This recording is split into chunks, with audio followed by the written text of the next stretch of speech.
Okay, hello. This is week 5. Week 5 of theory. Oops. Back. Back. Um, week 5 of theory. What does it mean? It means for us. Week 5, we look at the monomyth. This is what we did in the past weeks, culminates into a big claim. Find your reading underneath this video. We will look very close, have a good look at the hero's journey. We may mention the hero's journey from Joseph Campbell. We may mention Calvert Watkins, How to Kill a Dragon.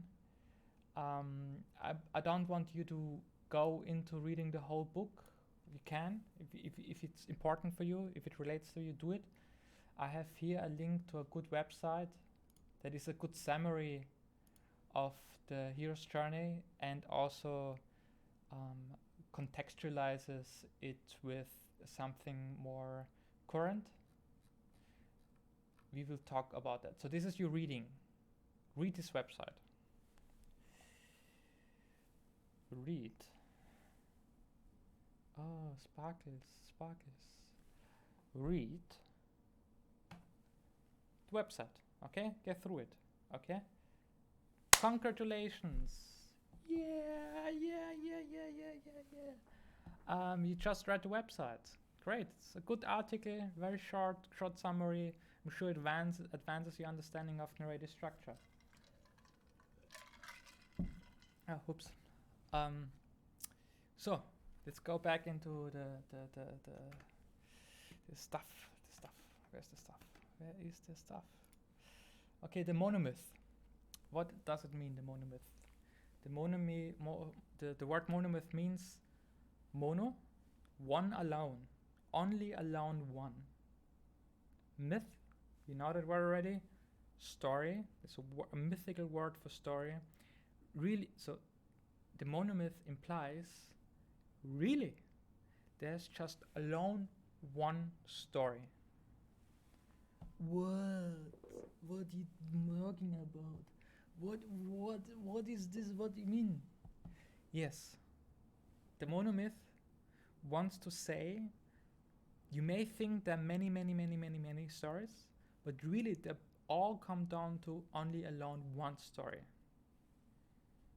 Okay, the main contributor to this idea is Joseph Campbell, and with his book The Hero's Journey, where he says basically that all the great stories, folklore, fairy tales, foundational stories to religions, the Buddha, the Jesus, the Moses,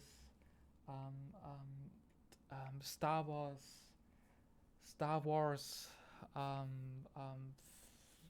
Lord of the Rings, Harry Potter, whatever, it all comes down to one and the same formula for stories. That's the monomyth. Okay, so we take a look at the structure quickly, but I digged out one paragraph that tries to summarize all stories you ever heard. Okay, this is a mythological investigation. Mythological.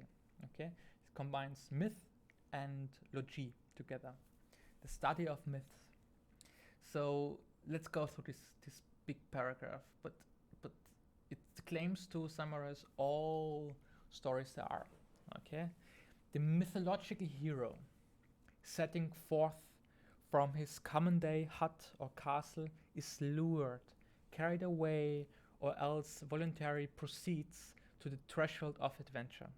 Okay, it says there is a main character, aka the hero, is at home where things are familiar, and then he somehow gets away from that into a realm of adventure.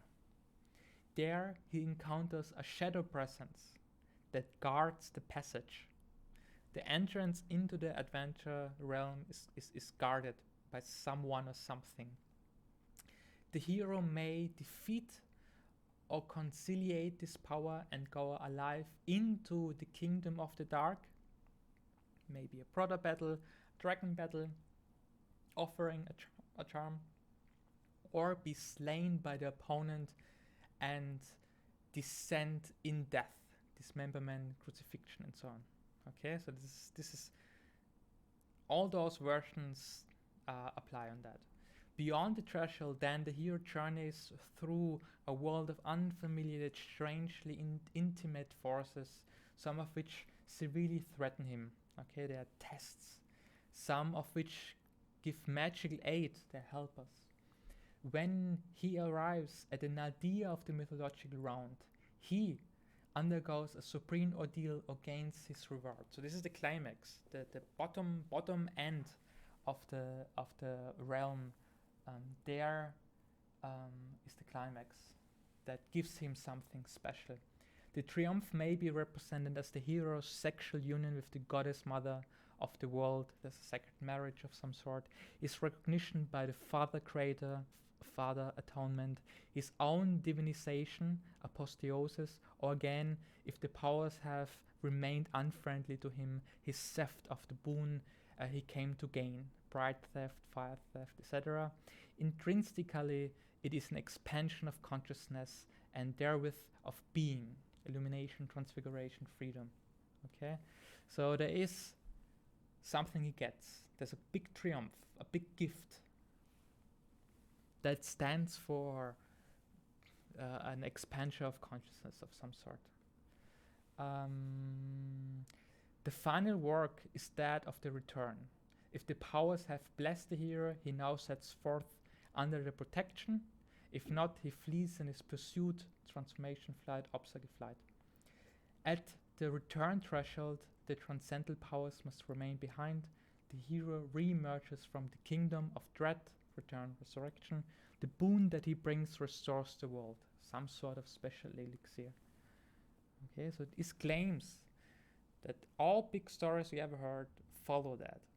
They have those big elements. Okay, let's look at those elements. Let's look at those elements. Borobar, Borobar, Borobar.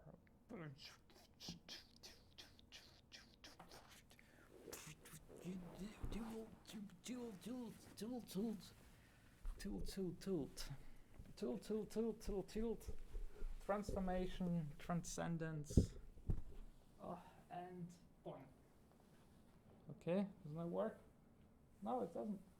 Go back. Yes. Ta-da!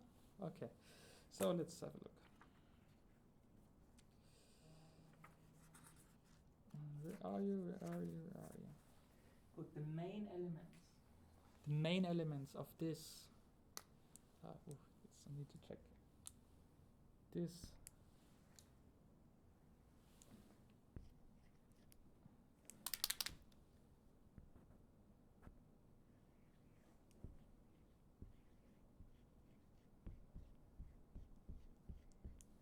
This monomyth, a threefold, there is departure or separation of the familiar, a big departure. Then there's the initiation, and then there's return. Three big parts, 3-act structure. Like with Aristotle, beginning, middle, end, so here.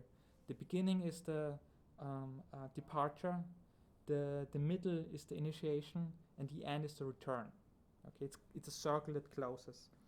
And this is an initiation, basically a rite de passage into adulthood. Okay, so at the threshold, when you traditionally when you start from a child growing into adult, you undergo this. Okay, so and the big structure that is therefore follows is a circle that closes, and it's divided. Oops. It's divided.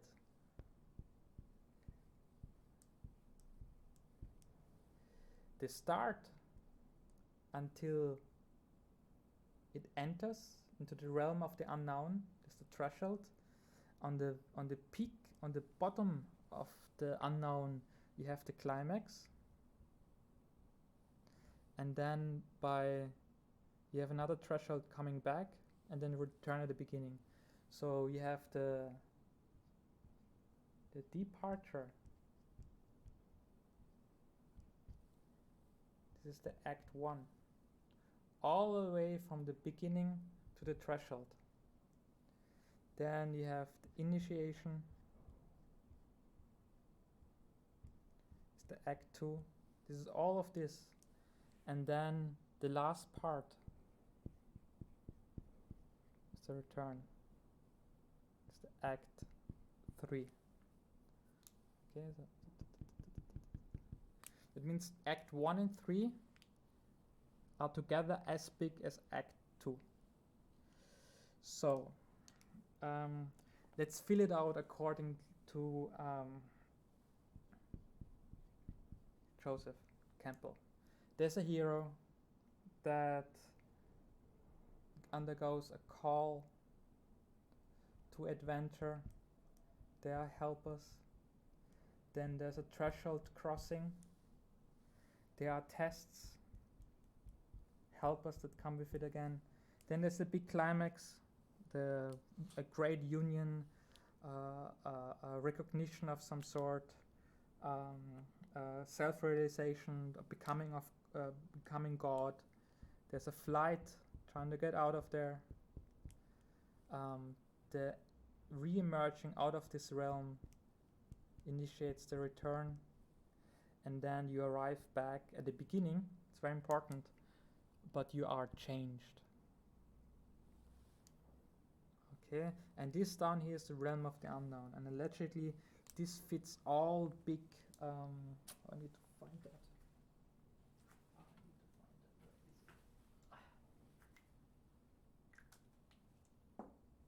So big structures they are, okay, and the claim Joseph Campbell calls this a cosmogenic cycle. And why is that so common to all of us? Because it mimics, let's see, am I here still here? Yeah. It mimics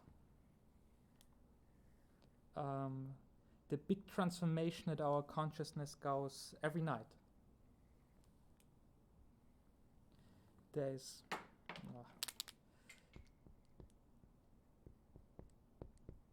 I'm awake, then I go and dream, and then I go into deep sleep. And that is supposedly applied of every human. And this is basically retelling the story. I'm awake, this is the realm of the familiar, but then there's something calls me away from that, you know, there's something dreamy, desirely, wishful calling me, and I'm sucked into the dream world with some sort of treasure. In this dream, I'm dissolved. You know, I'm dissolved. There's a death, there's a union, some sort, and I fade away into depth of the unconscious. And when I come out again, I emanate out of it and come back to my wakefulness. That's from consciousness and unconsciousness. This is the basic structure it allegedly undergoes. And we have people like Don Harmon, who's the co-creator of Rick and Morty. Who simplifies. Let's see if I'm still here. Yeah, I'm still here. So who simplifies this circle more? It's also a circle, also divided.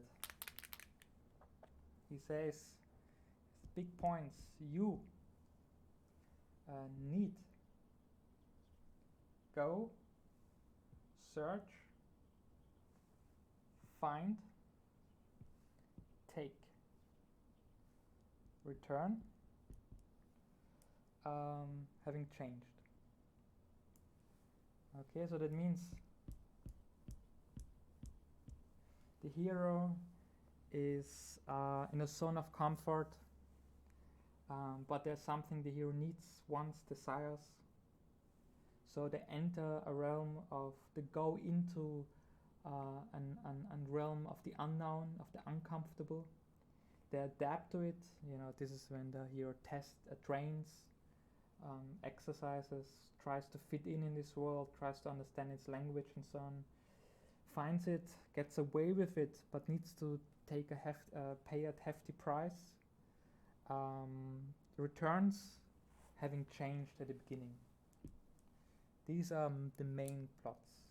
Okay, so meaning if you go about telling a story, these are the elements that you need to add to it in order for it to be considered a proper story.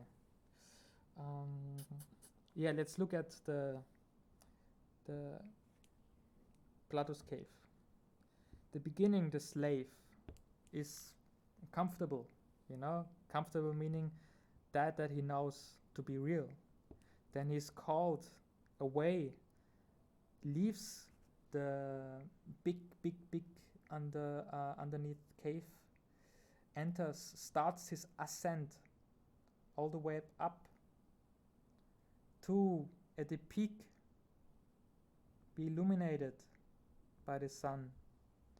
And then with this recognition, with the knowledge of knowing what is now real, goes back down to return changed in the deep hollow darkness. Okay, so this applies on this one here.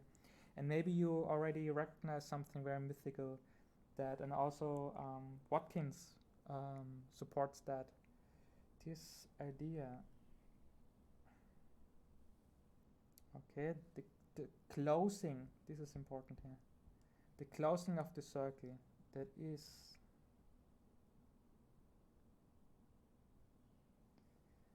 the serpent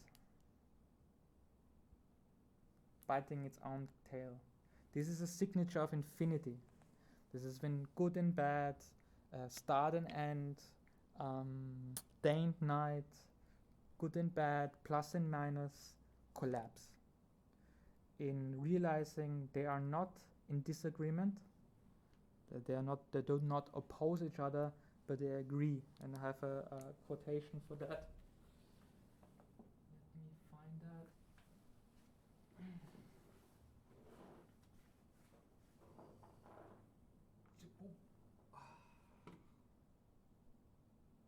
Okay, so this is when Joseph Campbell talks about the cosmogonic circle, the idea that this structure basically represents the form, the shape of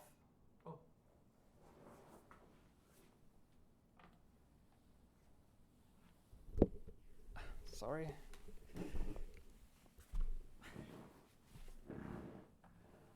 Of reality. Okay, so let's read. This is a quote from the Upanishads. So when this final form, the monomyth, is realized, it goes like that. The following is realized. It is seen unrelated, inconceivable, unefferable, unimaginable, indescribable. It is the essence of the one self-cognition, common to all states of consciousness. All phenomena cease in it. It is peace, it is bliss, it is non-duality. Okay, so remember when Plato talked about the fire that emits fake reality, he referred to those things that appear as phenomena, as fantasies, fantastic imaginations. So when you realize the truth, then all the phenomena should cease to be. You have that in this quote here. And that is, the end is realized as non-duality. What is duality? Duality is day and night. We perceive reality to be a duality, meaning we perceive reality to be a disagreement in itself. There's day, and then there's the opposite of day, that is night. There's waking, and there's the opposite of waking, that is sleeping. There's me, and the opposite of me is day. There is the sun, and there's the moon. There's plus, there's minus. There's good, there's evil. There's justice and injustice. There's fairness and unfairness. We perceive the world to be caught up in an argument, a battle between a protagonist and antagonist, between plus and minus, white and black, light and night, illumination and obscurity, enlightenment and darkness. We perceive that to be. And it is suggested that on the pinnacle, when the serpent bites Etel, it is realized that these are not in disagreement, but they are actually in agreement. They are non-dueling. They're not fighting. They're non-battling in itself. Yeah. So if you want to write a story that wants to feel making a claim on universal truth of some sort, you would need to take this structure serious. You need to look at Joseph Campbell and Dan Harmon with its simplification, and need to see what you can harvest and to align your story as much as you can with the monomyth. We will not proceed with saying that the monomyth has a validity. Next week we will clash with the tradition. We will look at the postmodern that are opposed to the Socratics, the post-Socratics that are opposed to the Socratics, to clash with that.